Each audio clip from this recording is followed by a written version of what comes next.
آقا کریم صلی اللہ علیہ وسلم نے جس دور میں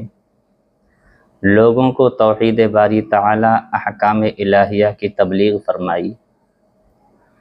بتوں کے سامنے جھکنے والی پیشانیوں کو خدائے وحدہ لا شریک کے سامنے جھکانے کی دعوت دی، گمراہی و ضلالت کے دلدل سے نکال کر لوگوں کو ایمان و یقین کے اجالے میں لا کر کے کھڑا کرنے کی کوششیں کیں اور لوگوں کو دعوت توحید دی،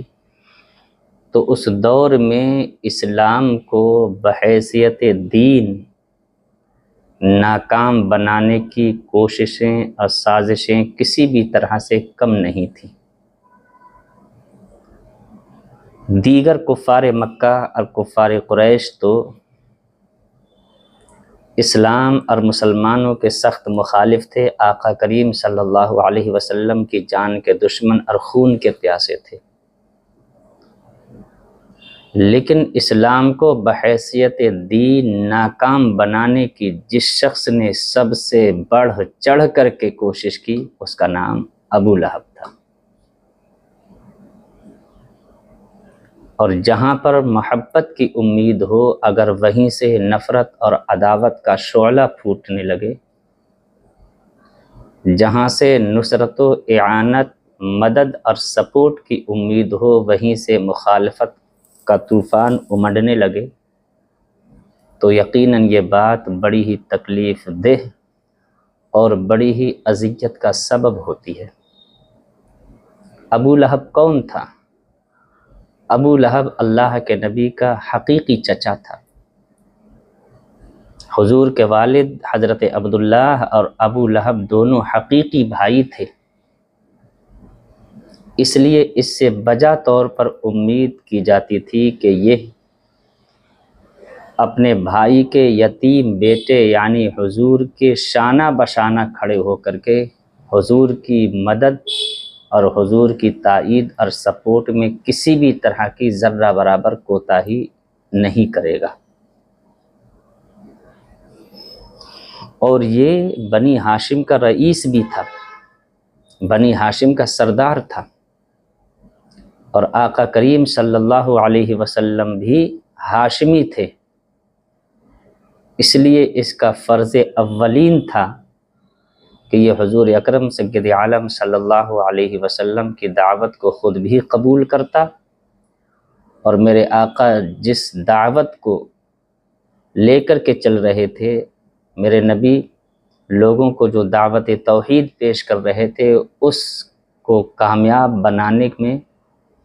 بھرپور کوشش کرتا، اور خاندانی اور خونی رشتے اور تعلقات کے علاوہ یہ اللہ کے رسول صلی اللہ علیہ وسلم کا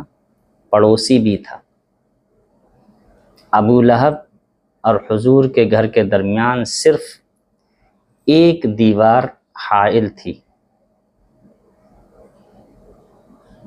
اور پڑوسیوں کے حقوق ہر معاشرے میں، ہر سماج میں، ہر دھرم میں مسلم ہیں، حتیٰ کہ چور بھی اگر چوری کرتا ہے تو اپنے پڑوسی کا گھر چھوڑ کر کے چوری کرتا ہے۔ تو خاندانی تعلق بھی تھا، خونی رشتہ بھی تھا، اور حضور کا پڑوسی بھی تھا، اور پڑوسیوں کے حقوق ہر سماج، ہر معاشرے میں مسلم ہیں۔ صرف اللہ کے نبی اور اس کے گھر کے درمیان میں ایک دیوار حائل تھی، اور پڑوس ہونے کی وجہ سے یہ اللہ کے نبی صلی اللہ علیہ وسلم کے ان پرسنل حالات اور عائلی اور گھریلو زندگی سے بھی واقف تھا جس سے عام لوگ واقف نہیں ہوتے ہیں۔ ایسی پاکیزہ سیرت،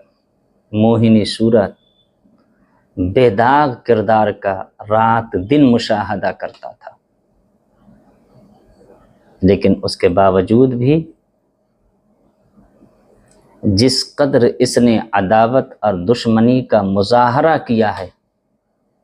اس کی نظیر اور اس کی مثال ملنی مشکل ہے۔ اللہ کے رسول صلی اللہ علیہ وسلم کی جان کا دشمن، خون کا پیاسا تھا۔ میرے آقا صلی اللہ علیہ وسلم کی دعوت و تبلیغ کے سلسلے کو روکنے کی بھرپور کوشش میں لگا رہتا تھا۔ اللہ کے نبی کی عادت کریمہ نہ تھی کہ اللہ کے نبی اپنے گھر کے اندر عبادت کرتے تھے جب اللہ کے رسول اپنے گھر میں مصروف عبادت ہوتے تو یہ جنگل میں جاتا، وہاں سے اونٹ کی سڑی گلی بدبودار آنتیں اور اوجڑی اٹھا کر لاتا۔ اللہ کے نبی صلی اللہ علیہ وسلم حالت نماز میں ہوتے تو وہ سڑی گڑی بدبودار اوجڑی اور آنتیں اللہ کے نبی کے اوپر ڈال دیتا۔ اگر میرے آقا صلی اللہ علیہ وسلم نماز سے فارغ ہو کر کے مصلی پر تشریف فرما ہوتے تو بھی اللہ کے نبی کے اوپر یہ سڑی گڑی اوجڑی اور بدبودار آنتیں اللہ کے نبی کے اوپر ڈال دیتا۔ آپ غور کریں، یہ ابو لہب بنی ہاشم کا سردار تھا، رئیس تھا، لیکن جس طرح محبت انسان کو اندھا کر دیتی ہے، اسی طرح عداوت اور دشمنی میں انسان اندھا ہو جاتا ہے۔ رئیس اعظم ہونے کے باوجود، اپنے قبیلے کا سردار ہونے کے باوجود دشمنی میں اتنا اندھا تھا کہ خود جنگل جاتا اور اپنے ہاتھوں سے سڑی گلی بدبودار آنت اوجڑی لے کر کے آ کر کے اللہ کے نبی کے اوپر ڈال دیا کرتا تھا۔ دن بھر میں جتنا بھی کوڑا کرکٹ اس کے گھر میں جمع ہوتا وہ سارا دیوار کے پار اللہ کے نبی صلی اللہ علیہ وسلم کے آنگن میں ڈال دیتا۔ یوں تو میرے آقا صلی اللہ علیہ وسلم کے گھر میں 2-2 3-3 دن چولہا نہیں جلتا تھا، لیکن جہاں کھانا بنتا تھا یہ ابو جہل خود جاتا، ابو لہب اونٹ کا پیشاب جمع کرتا، اونٹ کی لید جمع کرتا، اس کو ملا کر کے جہاں پر اللہ کے نبی کے گھر میں کھانا بنتا تھا وہاں پر ڈال دیا کرتا تھا، اور یہ اس کا روز کا معمول تھا۔ آپ غور کریں کتنا اللہ کے نبی کو اس نے ستایا۔ اور یہ کون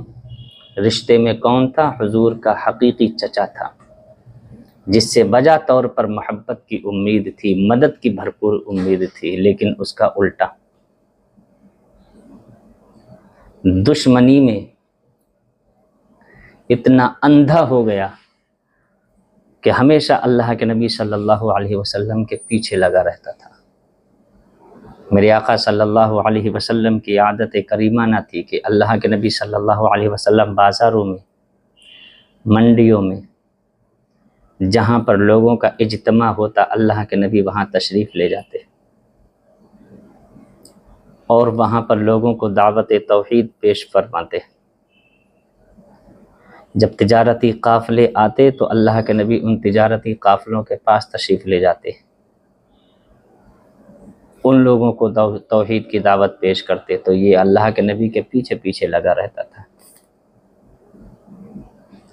جب اللہ کے نبی ان لوگوں کو توحید کی دعوت پیش فرماتے تو یہ چیخ چیخ کر کے چلا کر کے کہتا کہ لوگوں یہ میرا بھتیجا پاگل ہو گیا ہے، یہ دیوانہ ہو گیا ہے، اس کی باتیں مت سننا ورنہ تم گمراہ ہو جاؤ گے، بددین ہو جاؤ گے، اپنے باپ دادا کے دین سے پھر جاؤ گے۔ اور وہاں جا کر کے دھول اور ریت اڑا دیتا تاکہ لوگ منتشر ہو جائیں، آقا کریم صلی اللہ علیہ وسلم کی بات نہ سنیں۔ الغرض جتنی اس سے محبت اور مدد کی امید کی جا سکتی تھی، اس کے برعکس یہ ہمیشہ حضور کی مخالفت اور عداوت اور دشمنی میں سرگرم رہا۔ اور میرے آقا صلی اللہ علیہ وسلم کی